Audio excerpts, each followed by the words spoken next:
Welcome to Secret Story. The guys had ordered their lunch. As they waited for their entrees, they ate chips with salsa. A pretty blonde-haired woman walked by. Alan was reading messages from both of the women in his life. Josh repeated, "Right?" Alan looked up. "Who?" Josh let out a laugh and pointed at Alan accusingly. "All right, man, you gotta tell me, are you stepping out on Kate?" "What?" "Just a question." "No. I'm not." The waitress brought over their food. Alan thanked her and began eating his tacos. Josh sighed, "Sorry, man. It was crazy to ask that. You and Kate have the perfect marriage." "Sure, she's like a whole decade older than you." Alan eyed him. Josh was always sharing his stories with Alan whether he wanted to hear them or not. Alan usually remained tight-lipped about his life. "Oh, come on dude, it's just us. You can tell me. I'm not telling you about my life with Kate." Josh nodded. "It's cool. I get it. I bet you two have cute nicknames for each other." Alan chuckled. "Let it go, Josh. How's that next-door neighbor of yours, Belinda, Brenda?" "Her name is Brianna." "Yeah, that's right, Bree. How could I forget? Now that's something I wouldn't mind digging into." "That's disgusting." "Oh come on, I know you've before. Can we talk about something else?" "Sure, the pool party. Kate sent invites and I can't wait." Alan remembered seeing Kate make a guest list for the pool party. He didn't want to have it. But she insisted. Some of her friends would come down from the DMV area. He nodded. "Yeah, in a few weeks. If Bree's there, God I swear." Unfortunately, Josh continued to talk about Bree. Alan didn't say much. It would have seemed suspicious. He was happy when lunch was over and they headed back to the office. Jenna was in her living room on her house phone. "It's the new girl, yes, that black one. Girl, the only black woman on our block next door to Alan and Kate's," she said as she stood by the window staring out. She was waiting on a special delivery. She ordered some Greek food from a local spot. There was an older gentleman that loved dropping off her food. He knew it always resulted in a nice tip. She saw the delivery truck pull up with George at the helm. She smiled. "I have to go, my food is here." She watched him exit his vehicle. He was about 5 feet 7 inches, had a head full of silver hair, and had soft blue eyes. He was older, nearing his 60s, but still got around good. An Army veteran that walked with a slight limp from jumping out of helicopters for over 10 years before he became an instructor. She opened the door with a smile. "George, come in." He knew once he was invited in, that was a sign that his. Most people just accepted their food at the door. He stepped inside. She took the food and brought it to the kitchen.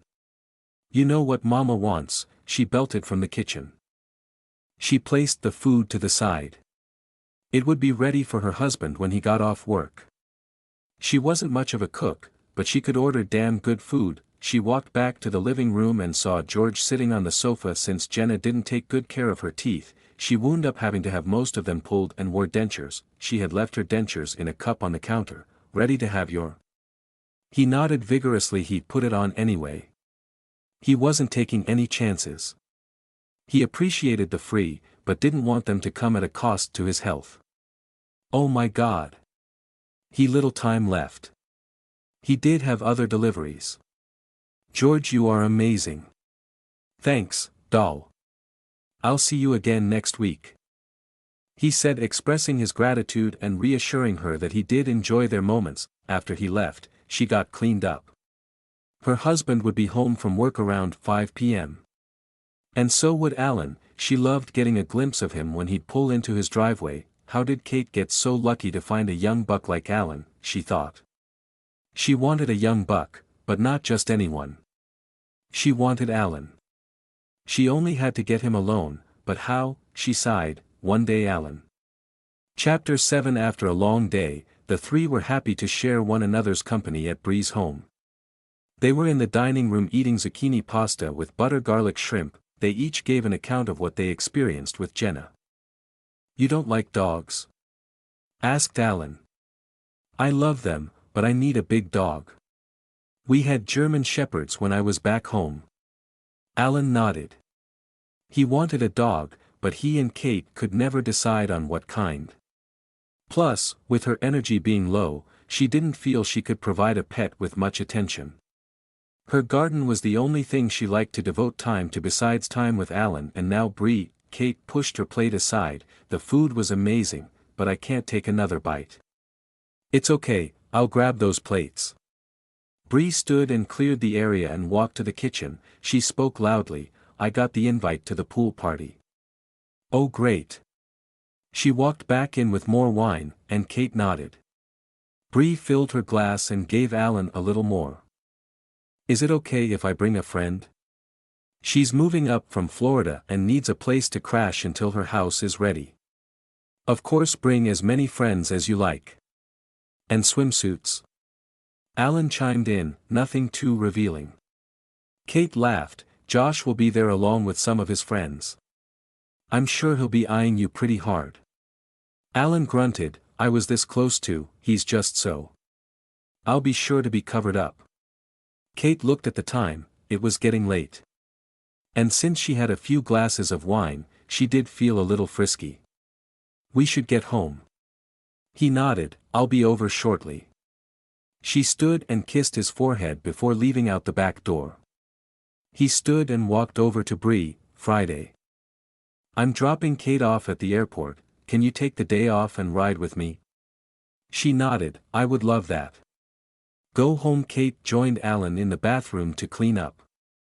He had a glow on his face. She smiled, "You look happy." "I am." He pulled her close, "Are you?"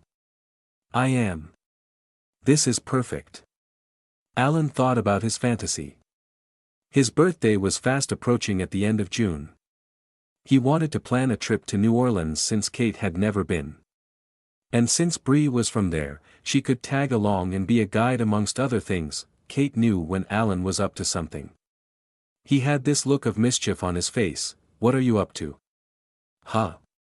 He laughed, "Well, my birthday is at the end of June." Bree and I thought it would be fun if we all went to New Orleans and hung out." "And by hanging out you mean what exactly?" He grinned, "I mean, would you ever consider it?" Alan Christopher Galanis. "I knew you were up to something." She walked into the bedroom and got under the sheets that he slid in next to her. "If it makes you uncomfortable, don't worry about it." "It doesn't make me uncomfortable at all." His eyes widened, "You never told me that." "Of course not. I haven't divulged all of my stories to you, just like I'm sure you haven't told me all of yours." She said, "My only concern is Bree." "Does she want that?" "Yeah," he replied, but he didn't know for sure. He only hoped Kate had missed the taste of sweet nectar. She blushed at the thought of Bree. Chapter 9. Bree sat at her desk reviewing reports when she received a text from Alan. "A gif of a woman can't wait until this weekend. She smiled is on the menu." He quickly replied, "Oh you bet." She immediately called him, "I see you're dropping hints." He chuckled, "My birthday is in June. I already talked to Kate.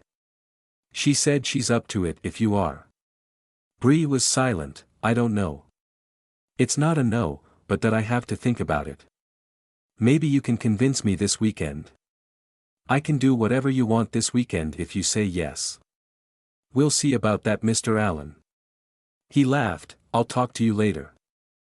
On Friday morning Alan and Bree dropped Kate off at the airport in Raleigh, then they ventured off to the beach for a fun weekend. As soon as they walked into the adorable beachfront property that had a large sliding glass door that opened to a deck with patio furniture outdoors, she said and giggled as she turned to him, "Are we going on the beach first or?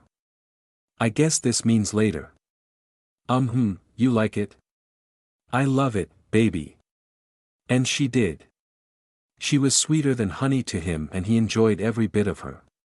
It was perfect. He had the best of both worlds guilt-free. He never imagined being able to care for and attend to two beautiful souls. Did I convince you? He asked. She giggled, yes. But that won't be a regular occurrence, unless. Unless what? She shook her head, I'm just messing. No, say it. We'll have to see. When evening arrived, should we be like this? Like what? You know. I just don't want us to fall. Don't worry about anything. We're fine. She chuckled, is that so? Yeah, I say we just keep having fun, and if you ever decide to do something else, I'll be okay. She nodded. Her stomach sounded. Then his sounded. They had not eaten since breakfast. They drove all morning and as soon as they arrived at the property, they had a few sessions. We should go find something to eat before it gets late, Alan commented. Bree rose from her spot. I'll go take a shower. He picked up his cell phone and texted Kate. Having a great time. Can't wait to see you. She responded, miss you too. Have fun. Love you. Alan stood and went to the shower with Bree. Bare feet, holding their flips-flops in hand, they walked along the shore. Bree wore a pair of ripped denim booty shorts and a white top with a beige knit cover-up. Her hair flowed in the wind as they walked toward a beachside restaurant. The sound of seagulls squawking filled the air as the sun shined and the ocean glistened. People jogged and walked, others sunbathed, and a few attempted to surf the tiny waves. Alan wore a pair of beach shorts with a nice dry soft shirt and a pair of sunglasses. As their feet enjoyed the cool water that crashed against the shore, he walked a few steps ahead and stared at Bree. He pulled out his cell phone. Hold that pose, he said. He snapped a few pictures of her.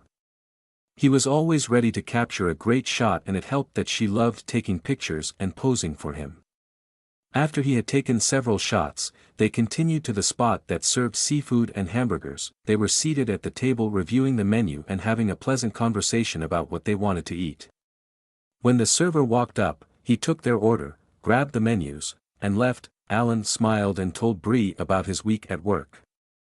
He was an IT guy that specialized in information security and did some freelance photography work on the side. Bree was in the state government. She reviewed audit reports for accuracy and signed off on them. They were both successful in their fields. As they talked, they had no idea a gentleman, average height sort of stocky, sat a couple of tables over scowling at them as he snapped a few pictures. His date, a woman in her late teens with designer labels on everything and her nails long with each a bright color adorned with elaborate shiny stones, eyed him.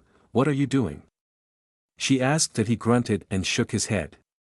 He saw when Alan stepped away from the table. I'll be right back, he said as he scurried off. He walked right up to the table. Oh, look at Lil Breezy. She looked up. Terrell. Yeah. It's me. What you doing out Chia? He asked accusingly with a boot in his mouth. She chuckled. Minding my business. You should try it. And what about my boy? You out here messing around with some white boy when my dude was already taking care of you. His date walked over to him. Leave this lady alone. He instructed her to get back to the table and she left. Bree let out a deep sigh. It took everything in her not to cuss him out. Terrell was friends with Demetrius and Bree knew he had an ache in his pants for her. She had caught him eyeing her on more than several occasions, but when she'd tell Demetrius, he'd say she was overreacting. She laughed. Lord give me strength. I know you know we broke up months ago. I'm grown and so is the man I'm with. He his teeth. She's not a high school student. Did you ask for ID? Just saying, she looks sort of young. Alan approached the table and saw the way Terrell hovered over Bree. He didn't like it at all. He could sense the energy was all wrong. They stared at each other like a couple of gunslingers in the old wild western times. All someone had to do was cue the music from the good, the bad, and the ugly. Oh, wah, waya, wah. Can we help you? Asked Alan. Terrell smirked. Nah, you can't help me with shit. You better get the away from here, Alan replied. Terrell pressed his finger into Alan's chest. Oh, you think you bad? Alan grabbed his arm and twisted, almost breaking his wrist. Get thee away from us. The people all stared and whispered to each other. His young date walked over. "Come on Terrell, come back to the table." Alan released his arm. Terrell scowled at Bree before he walked off shouting to his date, "Get your stuff, we leaving," he scolded his young date. She hurried to collect her stuff from the table and followed him out of the restaurant. Alan sat. Bree sighed, "Sorry about that. He's an idiot." Alan shrugged. He wasn't bothered. He just wanted to get his point across. Nothing to be sorry about. "Let's eat." After dinner, Bree and Alan ended up at the hot tub around midnight. It was quiet. She caressed his shiny head.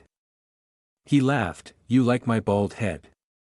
She responded, "I do." He ran his wet hands through her hair and her curls began to form. "I didn't know your hair was curly. I usually straighten it. I love it like this." Before she had thoughts of going back to Demetrius, but over the last 2 weeks, she had gotten a taste of what it was like to be with a person. It was too bad he belonged to another woman. A woman that she viewed as a friend. "Are you okay?" he asked. She nodded. The night ended with the two in bed, talking as the sound of the ocean kissing the shore poured through the sliding glass door that was open. A nice breeze filled the room along with a hint of the sea aroma. Lavender candles were lit and the light gave the room a pleasant glow. Bree laid on her side as she spoke. "My father passed away when I was 13. It was my mom and me for a couple of years before she got married again to a military man." "Is that how you ended up in Tampa?" "Yes. We were also in Japan before that. She's a great mom, but I don't think she gets it. I think you're doing the right thing. Be with a person that appreciates you. You deserve that." She smiled, "I love how you are with Kate.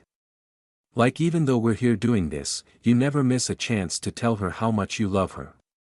"I do love her and I know she has to really love me. I don't know many wives that would be okay with their husbands sleeping with another woman. I got lucky." "You did. And so did I," she said as she snuggled into his arms. "One more day here." "Yeah, I wish we could stay the whole week. Would be nice." He kissed her forehead and they fell asleep. Morning. The sun was off at a distance, slowly rising over the horizon. Seagulls and other beach birds squawked as they glided across the sky in search of a meal. The beach was still relatively quiet aside from a few early morning joggers. During their last few sessions, he had prepped her. He whispered into her ear, "I think you're ready." She was scared. Her ex had tried numerous times, but she would always chicken out. She didn't think she could handle it, but Alan was convincing. "You want me to stop?" "No." "Okay." She chuckled, "Oh my God. I did. Would you do it again?" She nodded, "I would." After shower and breakfast, she stood on the deck of the condo as he stood a few feet away, snapping shots of her. He walked over and showed her the shots. "You are beautiful, you could be a model." She blushed, "Well, thank you. We should get ready. I have an awesome day planned for us. One where we won't have to worry about running into now." "That sounds wonderful. Let's head out." They ended up at this dock that had several types of boats. "Are we taking a boat ride?" she asked with her face aglow. He grinned as he walked with her up to an older gentleman with a fluffy white beard and a head full of white hair. "You must be Alan," he said with his arms stretched out for a handshake. "I am, sir." He shook the man's hand. "Let me show you to one of my finest watercraft," he said as she walked along the deck. Bree was impressed. She had never done anything that fancy with her ex. "Here she is," he said as he guided Alan to the boat and helped Bree up.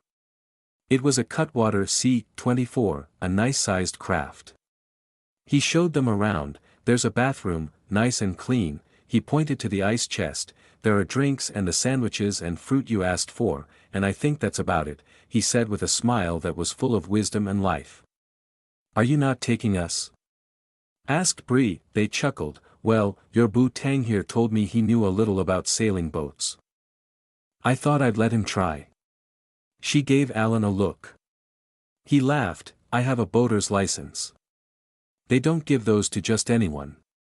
I promise you'll be fine. The water's pretty calm where you're headed. No need to worry, pretty lady. She nodded, okay. Stay out as long as you like. Bring her back here and secure her to the dock. He placed his hand on his shoulder, y'all have yourselves a good old time. Thanks, sir. She said, I had no idea you were spoiling me today. You said to convince you, right? She watched as he prepared the boat to leave, releasing the bow and stern and using a paddle to push away from the dock. The current pulled them out a little before Alan took off on the open water. Kate was in D.C. visiting her aunt. Yet, she had only spent a few hours on Friday at her aunt's home. She had a friend from college that she visited twice a year. They would meet at an apartment that Kate owned. She sat on the sofa with her friend Judith, a tall slender woman with jet black hair and soft brown eyes. Her hands, with pretty polish, rubbed Kate's feet. I forgot to ask you, how is Alan? She allowed a small chuckle to escape. He's with our neighbor on the beach. Someone bought the house. Is he married or single? She's not married. Very young and beautiful. A black woman, she's sweet. Judith gasped, you got Alan a girlfriend. How nice of you. She smiled, I tell you it's good to have someone to occupy their time. Kate nodded, don't get me wrong, I love Alan. But, Judith nodded. She understood. It wasn't that Kate was just having medical issues. She also had an appetite for other things. She and Judith had experimented with each other in college. Judith smiled, do you feel up to it? Kate blushed. Judith stood and reached for her hand, then headed to the bedroom. Judith was diligent in what she did. Bree stood behind Alan eating chocolate-covered strawberries as they headed down the calm waters to a secluded island. Alan told Bree that his father taught him and his 3 brothers how to navigate boats when he was a child. He loved being on the water and hoped to retire on the coast. When they arrived at a quiet spot, Alan dropped the anchor. When he finished, he was greeted with a kiss. This is so much fun, you're full of surprises. I have a few more. They sat in the rear and ate cold-cut sandwiches and fruit and drank wine as the wind kissed their skin. It was a beautiful sunny day and relatively peaceful on the water. Not many boats went by the area where they were. Bree and Alan took advantage of the privacy. He had a blanket on the floor of the boat where he sat with her. He reached for his phone.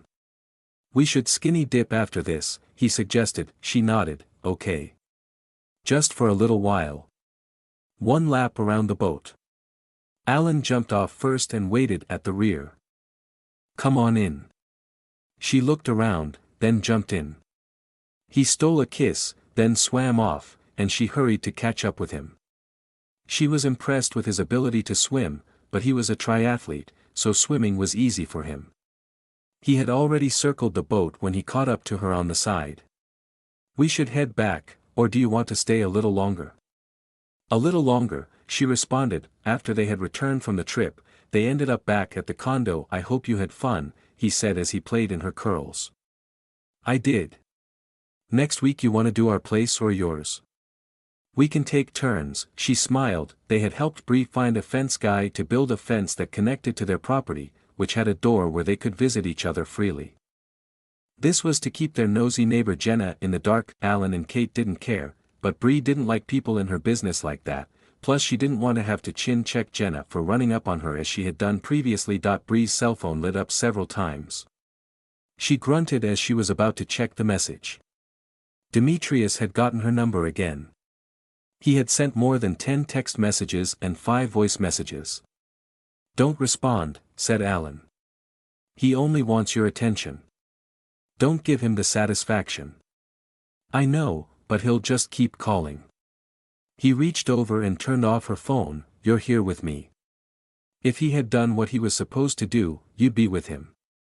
All right, mister. Alan, I see you. She moved over him. You know what I want.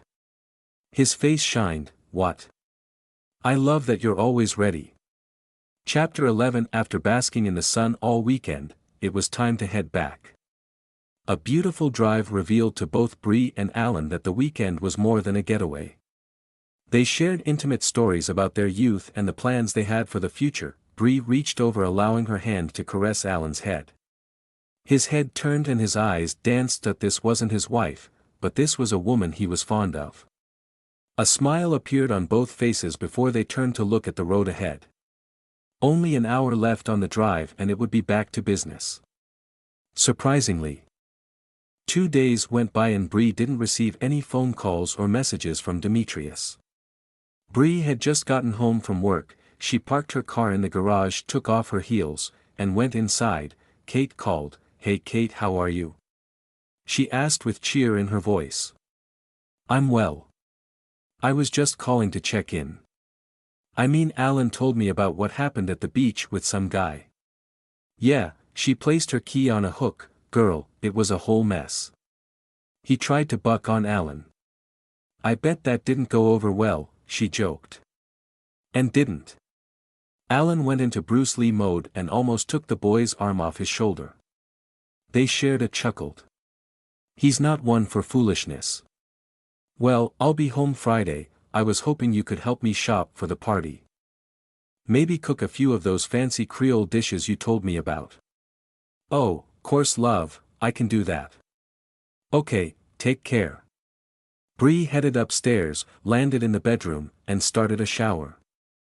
Her phone sounded. It was her best friend Nicole that lived in Tampa, Florida. "Hey girl, what's up? I have some packages from Amazon being delivered to your place, so don't send my shit back." Bree laughed. She was known for sending back packages that didn't have her name on them. "Thanks for letting me know. You still got D on the wait list?" "Girl, he's not even on the list. Period." "Damn," she chuckled, "but guess who asked about you?" "Oh God, do I even dare ask?" "So, you know Marcel?" "Yes.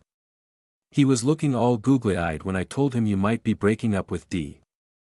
He told me to tell you to give him a call." Bree and Marcel were friends in high school. They were each other's first experience.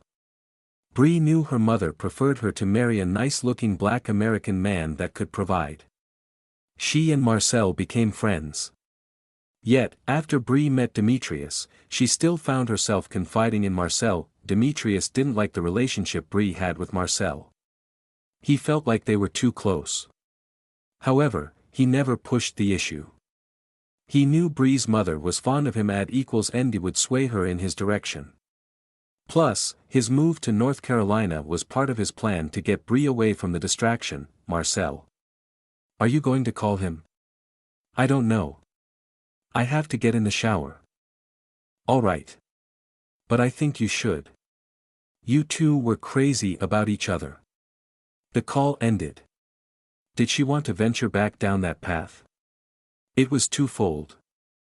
Her mother didn't approve of Marcel because he wasn't African American and well, Marcel's parents preferred him to be with a Latina that had fairer skin. As much as they liked each other, it just seemed like too much of a chore. She shook her head and got into the shower. She headed down the stairs passing beautiful photographs of outdoor scenery. As her foot hit the final step, the doorbell chimed. She assumed it was the packages from Amazon that Nicole told her about. Without looking through the peephole, she swung the door open and froze. There was Demetrius. He stood tall wearing basketball shorts and a t-shirt and an upset look on his face. "You gon' invite me in?" She sighed and stepped aside. They were in the foyer. "Can we sit and talk?"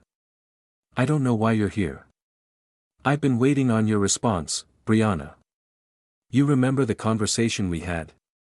Her mind flashed back for a split second. She had not given it any thought since Alan had been pleasuring her sweet spot. She huffed and stuck out her lips. "I figured you had spoken to Terrell by now and—" "Oh, you mean about that lil situation, you go with some white boy on the coast?" "Yeah, he told me, but it ain't like I haven't tapped a few since you've been gone." "I say, we squash all that and move on. We have too much invested and I know he ain't putting it down like me." She scoffed, "This dude thinks he's the only man in the world that knows how to," and she shook her head. Her face morphed into confusion and she damn near chuckled. "I'm not doing any of that." She motioned with her hand and rolled her eyes. "So just like that, 2 years we've been together and already, you just over me?" It was sad to say and even harder to admit, she had grown tired of his foolishness long before she left. She stayed as long as she could. When she finally had all her ducks lined up, she bounced. "I did love you and no, it wasn't easy for me to leave. I didn't want to. I wanted us to work. I left my life in Tampa, my friends, and a great job. I told everyone that we would be married within a year, and the longer I stayed with you, I realized, I was losing sight of who I was and started to question my existence, my worth." He frowned. "Was it that bad? You are a nice man. You are just misguided. So, what, you trying to tell me, you love this dude?" He laughed. "Stop playing with me. What is hard to understand? That I, a reasonable woman, would like a man that sees me as a person and doesn't attribute my worth to cooking and cleaning, and birthing babies. That I would like a considerate man. That takes care of me. That listens to me, that appreciates time spent with me. That will quickly come to my aid to protect me." Yeah, that shit is so crazy. I didn't take care of you. I didn't protect you. I took care of you. I paid more than half the bills at your place. I managed your schedule, and I took care of the house. And when I told you, your friend, the same friend that ran back to tell you that I was a white man, was coming on to me and saying inappropriate things, you were like, 'Girl, stop tripping.'" He sucked his teeth. "Dude gone look at you." She nodded. "Yeah, you're right." He stared at her in disbelief. He grunted. "You just saying that to piss me off?" "Am I? Because you know how I am in bed." "This is stupid, Bree." Alan stepped into the foyer. "Man, just get thee out of here. She already told you she was done. And who the talking to you? It doesn't matter. Just leave." Demetrius pointed at him. "Don't think just 'cause you pulled some shit on my dude at the beach that you can try that shit with me. I am standing right here, man." Bree stood between them. "No, y'all not about to tear up my shit, Demetrius, this way." She walked him to the door, opened it, and watched him leave. Alan pulled Bree close. "If he comes back, I'm kicking his." She looked up into his eyes. "I know. Come on, let's eat." As Demetrius drove back to Raleigh, he couldn't help but hear Bree's words reverberate in his head. Argek. He grunted and hit the steering wheel. He called the one person he knew would empathize with him, Bree's mother, Naomi Young. He divulged all the glorious details she promised that she would speak with Bree. He felt a little better. So he headed to Terrell's house. They sat in his basement talking about the situation that occurred. "I swear that dude was on some bullshit. Telling me about my woman." Demetrius was sad inside. He never expected Bree to leave him. Yet, he knew he was on some bullshit. He thought about all the times he dismissed her feelings. He shook his head as he sat there listening to Terrell say ridiculous things. "What if Mrs. Young can't convince Bree to give me another chance?" he asked with a heavy heart. Terrell shrugged. "It's not the end of the world, man, there are other women out there, you know." He nodded. There were other women, but there was only one of her. And truthfully, from the moment she left, he felt her absence. Of course, he tried to act as if he didn't care to make a front for his friends, but he missed her. He wanted her back. Who is this dude anyway? I have to find out some shit on him. There's no way I'm losing my girl to this dude. Terrell nodded. "I'll do whatever I can to help, man. Just tell me and I'll do it."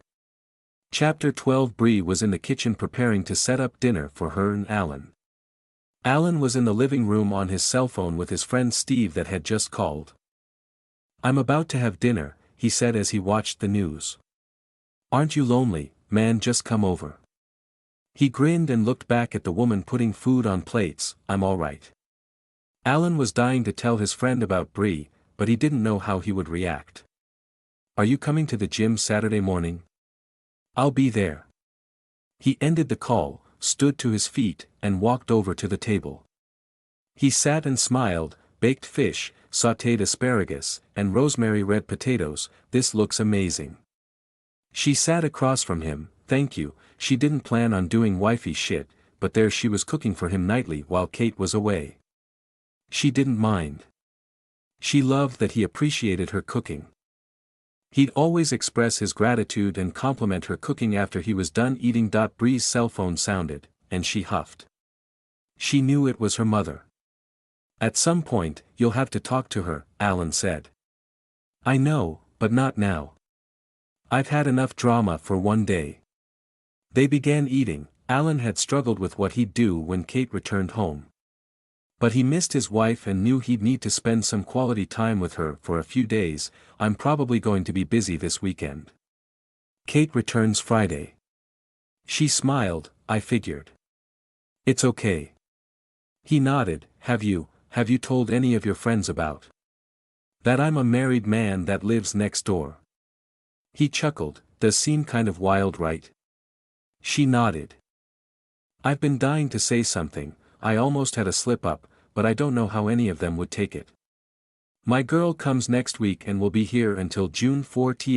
Alan's eyes widened. How will we? We'll have to be creative. They both smiled. The bathroom mirrors fogged from the steam of the running shower. Two bodies in motion created another kind of heat. I heard what you told your ex yesterday. She smiled. Did you like what I said? He nodded with a huge smile, pulling her closer. I did. Let's ride to Winston after work. There are some cool places we can take pictures. A nice Mediterranean spot downtown where we can grab a bite. We can do that. I have to get ready for work. I'll see you later. He left the shower. Alan had already left for work. Bree was on her way to her car when she saw the neighborhood nosy Jenna walking down the block. Jenna eyed her. Bree rolled her eyes and got into her car. Jenna had not seen Alan in days. He'd successfully avoided her by using the fence and leaving earlier for work. Jenna desperately wanted something to tell Kate when she returned but had nothing. She huffed and headed back to her home. The day seemed perfect, but there was something that loomed over Bree. She sat at her desk and stared at her cell phone. Her mother had called multiple times. Finally, she decided to put on her big girl drawers and called Kate. Kate smiled. Well, hello there, beautiful. Bree saw an attractive older woman looking at her over Kate's shoulder. How are things? Great. Judith smiled and waved. Oh wow, Kate, she is beautiful. Bree, this is my friend Judith. Hi, friend Judith. She smiled. Hello, friend Bree. Kate has told me so much about you. Bree's eyes widened. Kate chuckled. It's okay, Bree. Judy and I have been friends for years. I trust her with my life. Bree nodded. Those are the best kind of friends to have. I can't wait to meet you. That would be lovely, Judith replied as she excused herself. Kate saw the worry on Bree's face. Alan told me what happened. I'm scared. I have to call her. Yes. You do. It's your life. And only you can live it, mistakes and all. Bree nodded. You're right. This is my life. Thanks, Kate. I'll call you later. Bree took a deep breath. She knew it was time. She dialed her mother and immediately she answered with a serious tone. Well, it's about time, her mother fussed. Yeah, sorry. Anyway. What's going on with you? Demetrius said something about you fooling around with some white guy. Oh Lord, here we go, Bree thought. Mom, please don't start. What difference does it make if he's white? I don't know what's wrong with you. All the black men out there and you have to do this. Always the same with you, first that Spanish guy now this. Marcel was black. He just happened to be Hispanic. Geesh, it's almost like you'd rather me just be with any old African American man than to be with a man that treats me right. Watch your mouth, I am still your mother, I'm sorry. I just can't be like. Be like who? Her mother suddenly felt triggered. Mrs. Young had a secret of her own. She was married to Bree's father Nolan Jacobs. He was married and had several women. Bree's mother was one of his side pieces. I'm just saying, I'm not down with this whole struggle love movement. I want a love that has a purpose. And I had that with Marcel, but you convinced me that he wasn't good enough. I could be married with 2 kids by now. You always blame me. You think I'm the worst mother. I have to go. The call ended. Bree sighed, at least the conversation was done. Her mother would probably not speak to her for a while, but she could finally begin to move forward with what she wanted.